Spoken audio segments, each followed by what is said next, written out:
એટલે હું લડાઈ કરું છું. મને ટેબલ છે જઈ રહ્યા છીએ બાંધવાની, મને ટેબલ થી નહીં બાંધવાની. તું દરબાર તારા ઘરમાં ભાઈ, અમે દોઢ દરબાર છીએ.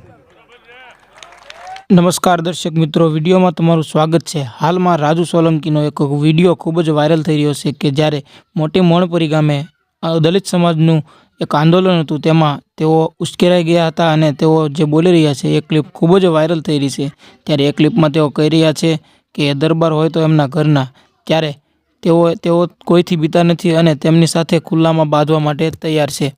પરંતુ આ લડત હવે કાયદાકીય લડવી જોઈએ કે ખુલ્લે આમ લડવી જોઈએ એ રાજુ સોલંકીને જ નક્કી કરવાનું રહ્યું છે. તો તમારું શું કહેવાનું થાય છે કોમેન્ટની અંદર જરૂરથી જણાવજો.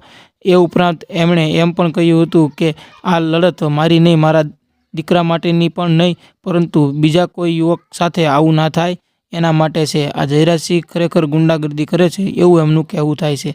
તમારું શું કહેવાનું થાય છે એ કોમેન્ટની અંદર જરૂરથી જણાવજો અને ચેનલને સબસ્ક્રાઈબ કરી દેજો જેથી તમને આવા વિડીયો સૌથી પહેલાં મળતા રહે.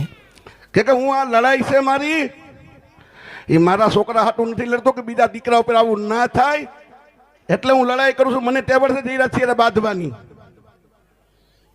મને ટેબલ થી નહીં બાંધવાની. હું અને જયરાજથી 3 કલાક ભેગા બેઠા, એ મારી બોડી લેંગ્વેજ જોતો હતો ભાઈ. આમ મારા પગથી માથા સુધી જોઈ, મારા આમ પગ ઉપર પગ ચડાવીને બેઠો, હું આમ જ બેઠો. તું દરબાર તારા ઘરમાં ભાઈ, અમે દોઢ દરબાર છીએ. હું દોઢ દરબાર તો તારા ગામમાં આવ્યો ને ભાઈ.